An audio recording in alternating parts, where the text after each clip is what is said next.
subscribe official iNews channel. Dan jangan lupa klik tombol notifikasinya. Pemerintah akan membentuk Satuan Tugas Pengawasan Tunjangan Hari Raya agar pembayaran THR di tahun ini dapat berjalan baik. Pihak buruh pun meminta dilibatkan agar terjadi transparansi kondisi perupahan. Namun apakah dengan dibentuknya Satgas THR membuat pembayaran THR menjadi efektif?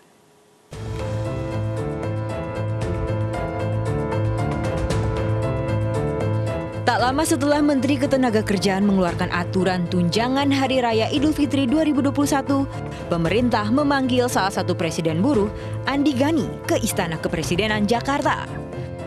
Usai bertemu sejumlah menteri, Presiden Konfederasi Serikat Pekerja seluruh Indonesia ini berharap pemerintah bisa melibatkan buruh dalam satuan tugas THR sehingga pembayaran THR bisa diawasi.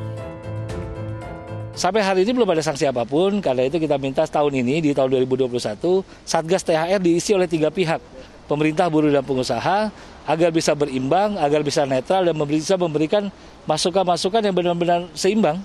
Dari pengusaha memberikan argumentasi, dari Konfederasi Buruh juga memberikan argumentasi yang tepat. Dan kita bisa melihat sama-sama perusahaan ini mampu atau tidak memberikan THR.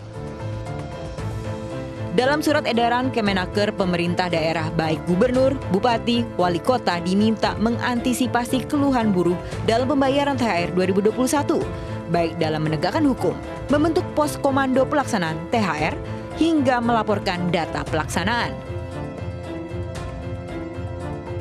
Menaker pun menegaskan akan membuka Satgas THR pusat dengan harapan bisa membuka itikat baik dan kekeluargaan secara dialog antara buruh dan perusahaan.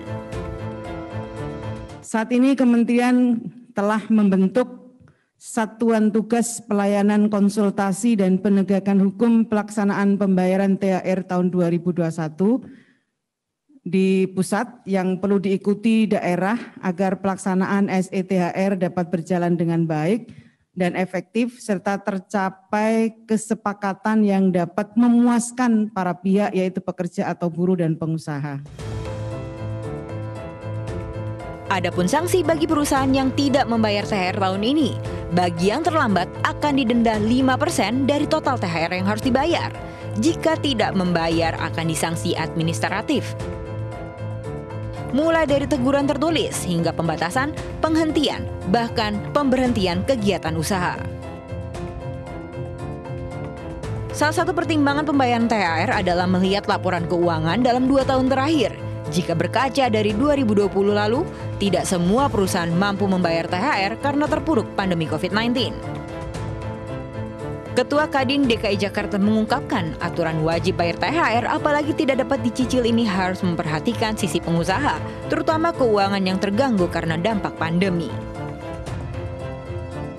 Perhitungan THR sendiri, kalau melihat dari peraturan perusahaan, itu biasanya apabila karyawan tidak bekerja dalam selama 1 tahun, itu kan belum mendapatkan haknya.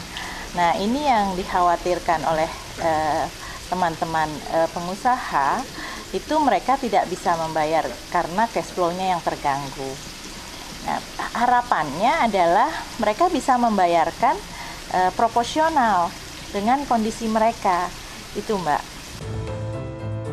Dalam pernyataan pers Menaker pada 12 April lalu, tercatat 410 aduan terkait THR Idul Fitri 2020. 307 laporan telah selesai, sementara 103 perusahaan masih menunggak THR 2020. Apakah pembentukan Satgas THR bisa memuaskan pihak buruh dan tidak menekan perusahaan dari sisi keuangan? Apakah THR bisa dibayar tepat waktu 7 hari sebelum Lebaran dengan adanya Satgas THR? Mengingat salah satu pertimbangan yang dilihat adalah laporan keuangan dalam 2 tahun terakhir secara transparan. Tim Liputan iNews melaporkan.